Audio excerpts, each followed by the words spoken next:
Hi kids, it's story time. I got a book to read you guys tonight that is from the 1920s. That's probably when your great-grandmas were born. And some of you, your grandmas. It's a very old book, you see. You won't be able to see the pictures. Some of you have it zoomed out to see the pictures. So we will have to use our imaginations because this book really don't have many pictures. It's been colored in and stuff, so. And this is a long story. It's called The Tale of the Long-Eared Bat. So let's use our imaginations as we journey into the story.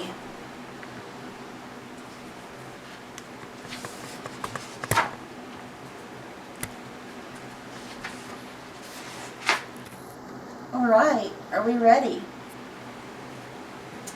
The horse and the cow, the dog and the cat were calling one day on the long-eared bat when the pig, the hen, and the goose came along, and they knew right away that something was wrong. So they stopped to hear what the bat had to say, just as Gobble the Turk was coming that way. And the wise old owl from his perch in the tree was stretching his neck and striving to see. But his perch was so far from the house of the bat, he couldn't hear aught from the place where he sat. So he flew over the hill and down through the dell and high over the glen, and that's near the old well, and skirted the fields of rippling grain, and came to a tree that strode near the lane. Now Blinky the owl was a wise old bird, and took every care so as not to be heard.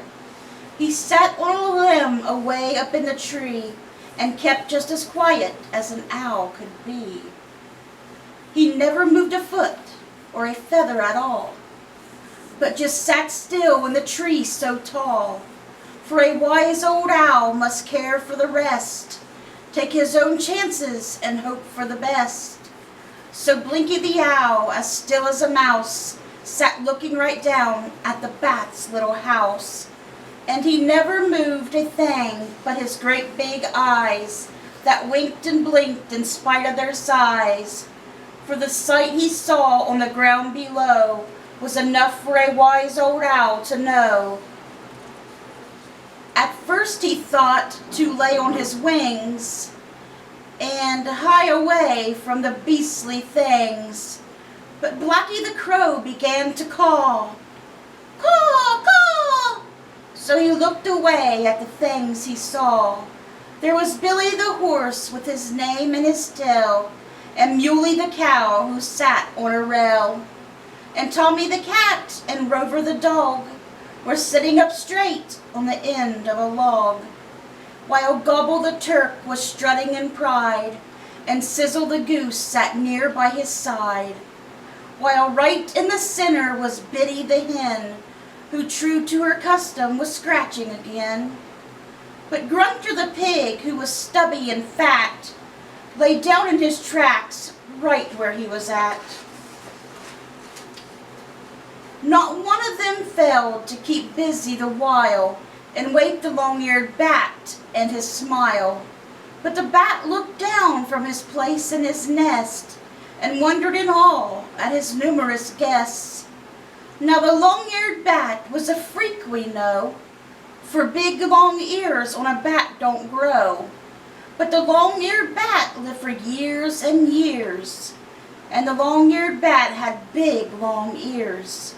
And because they were long in everyday chat, he was given the name of the long-eared bat.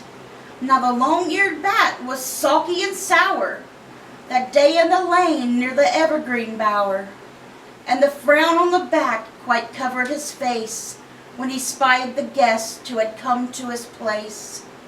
'Twas hard for him then to quite understand a visit from this such a missed little band. The horse, the cow, the dog, and the cat Why had they come to visit the bat? And Grunter the pig and Sizzle the goose, for neither of them had he ever use. For Grunter looked ugly and awkward and grim, and Goose had a neck altogether too slim. And Biddy the hen had eaten a grub he had stored in the yard by the watering tub. And Gobble the Turk, while strutting around, had eaten the hoppers that hopped on the ground. So the long-eared bat stood up in his place, with rage and terror all over his face. He jerked his wings with a quick little buzz, and looked the part of the imp that he was. Now Billy the horse was biggest of all, and Muley the cow was not very small. And Billy could whinny and Muley could moo, but neither could talk like the birds in the zoo. So they looked to the center at Biddy the hen, who had tired of her waiting and was scratching again. And Gobble the Turk was broken in speech, and Sizzle the goose could never but screech. And Grunter had eaten so much in his pen, he too looked around for the little red hen.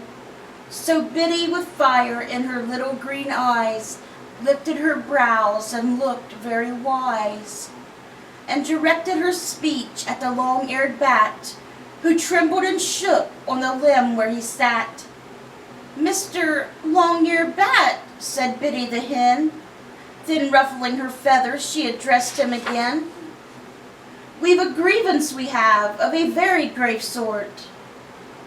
It's the mischief you do every night in your sport. And we've come to see if it couldn't be stopped, then all of our troubles would surely be dropped. And we've come like men that wish to be kind, and appealed to the best you have in your mind."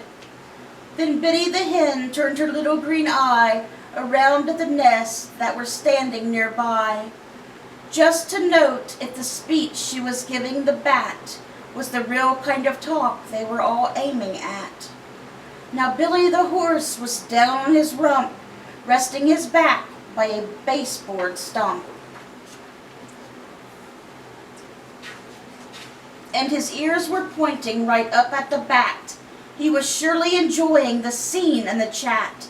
And Muley the cow, suave and serene, was gravely surveying the whole of the scheme, and looking up too at the bat on the limb, and now and then winking and blinking at him. And Rover the dog was restraining a bark, and Tommy the cat was enjoying the lark, and Sizzle the goose was blank as a post, and Gobble the Turk stood straight as a ghost, while up in the tree where no one could see sat Blinky the owl, as wise as could be, watching the shift of the scene below to learn all the things that an owl should know. But after a pause, the little red hen addressed herself to the bat again, and told him the things he ought to have known, and showed him the things they wanted him shown, and laid it down plainly in the words that were strong, that they had endured him a way too long. How Billy the horse had worked all day, and come at evening to his feast of hay, and laid him down for a restful night, and the bat had filled him full of fright.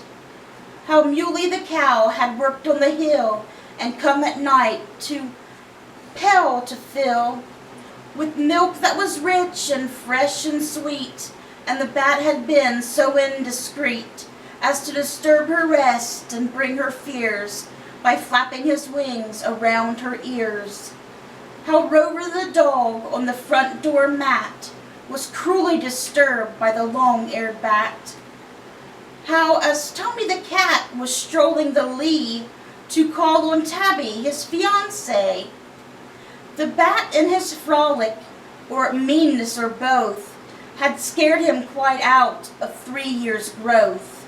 And how Gobble the Turk was up in a tree at the time of night when turkeys can't see. and the long-eared bat had circled his place and flapped his wings almost in his face, causing poor Gobble to sway and to lurch and fall from his place on top of the perch. How Sizzle the goose, with head out of sight, had settled herself for the rest of the night. When the villainous bat had flitted so near, he scared her so bad she was brimful of fear. And how Grunter the pig, so sleepy had been, he laid himself down in the bed in the pen. When Bat came around with a flip and a flap, and awkward poor Grunter in the midst of his nap.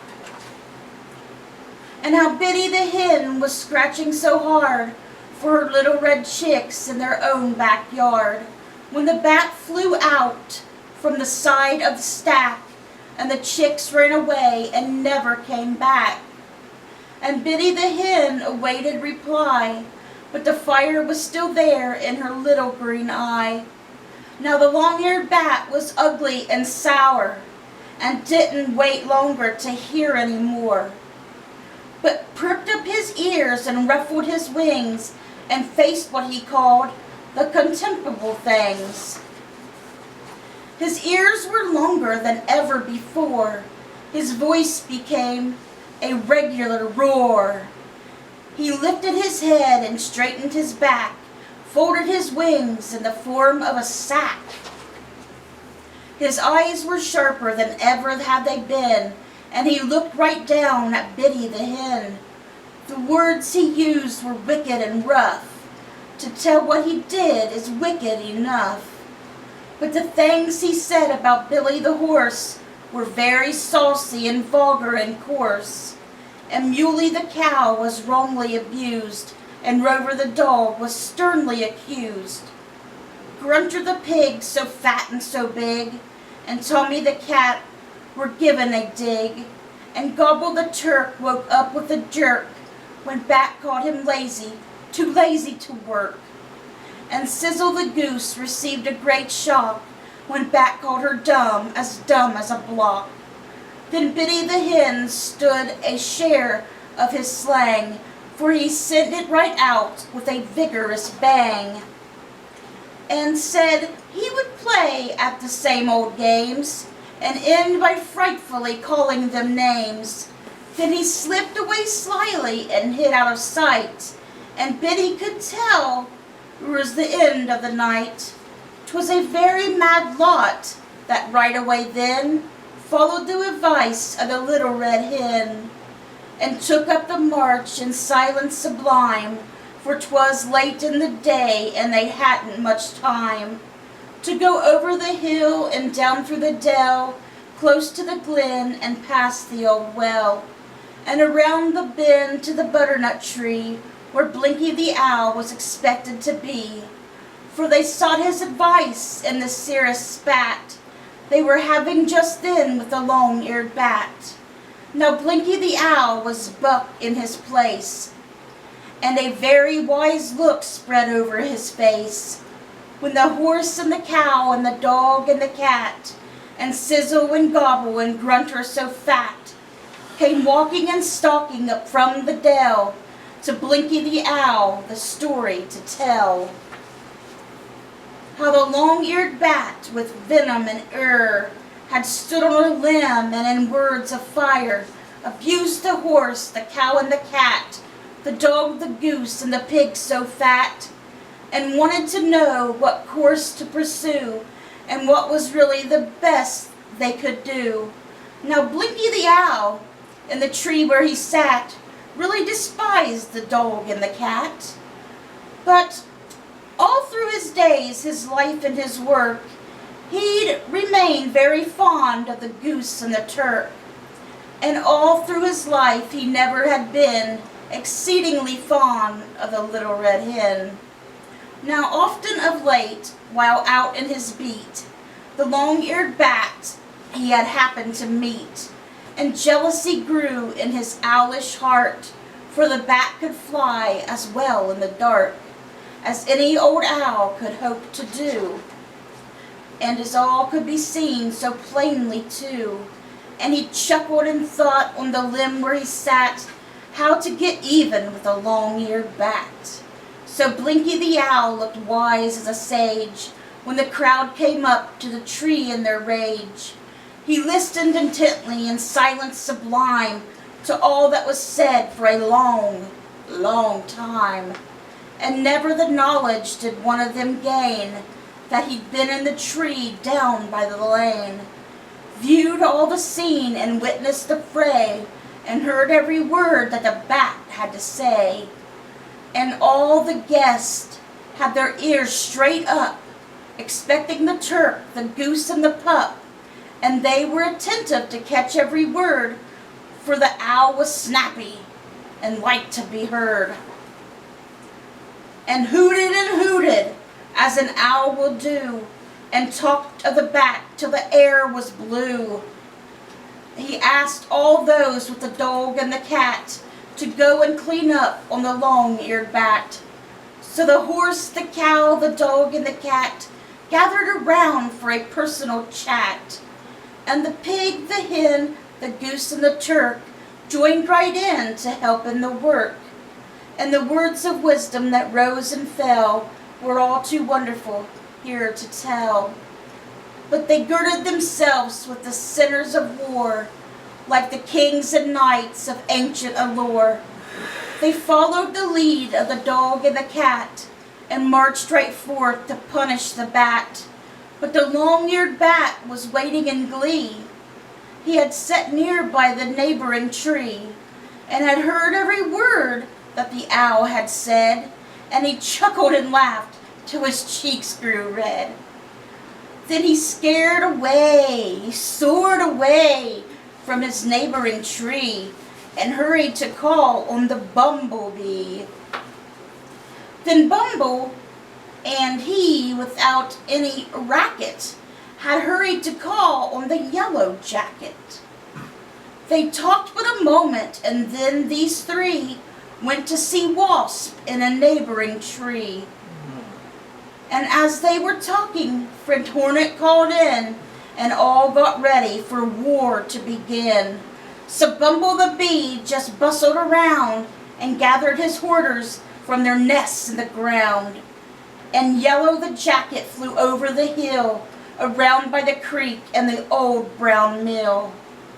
The frown bushes and trees and all sorts of things, he gathered his pals with their poisonous things, and led them forth right past the well, right on the war over hillside and dell.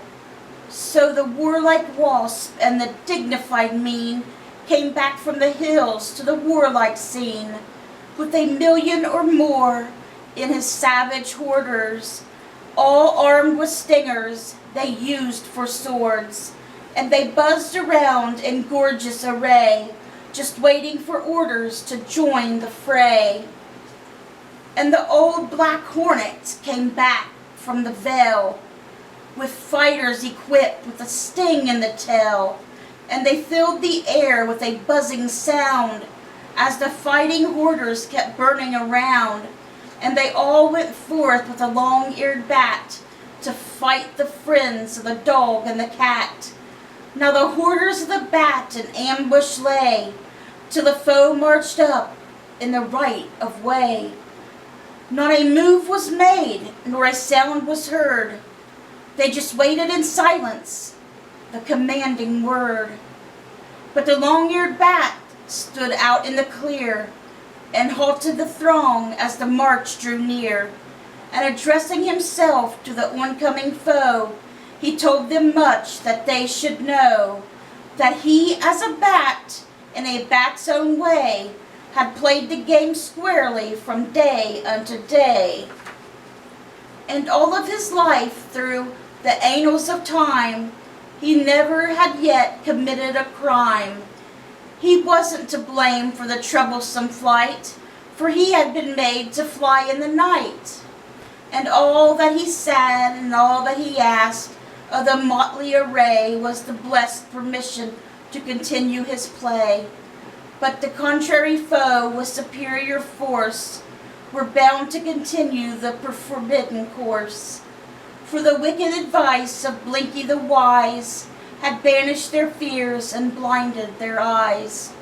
And Gobble the Turk and Sizzle the Goose and Buddy the Hen had tried of abuse, and all of the rest in their shortness of sight were positive sure they were all in the right, and with one accord they followed the cat and shouted together, "Down, down with the bat!"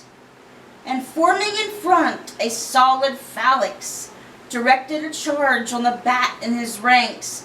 Oh, the din that was at the moment begun, and the cloud that rose and darkened the sun was enough to frighten the bravest of hearts, while the sight of the million or more of the darts that were soaring and roaring and boring the air was enough to frighten quite all who were there, and lure the brave of warriors away from the awful sight of the fight and the fray. The Bumbles all quickly had tackled the cat, who happened to be nearest the place of the bat, and a million of stings were flittering about, and put all the foe completely to rout. And Billy the horse in double quick time hurried to reach a more comfortable climb, and Muley the cow just measured her strides by the power of her limbs and the length in her sides, while Rover the dog was whirling in pain, and a place of safety was striving to gain. And Gobble the Turk just spread out his wing and alighted again away down by the spring. And Sizzle the Goose never made such a flight as she did that time she flew from the fight.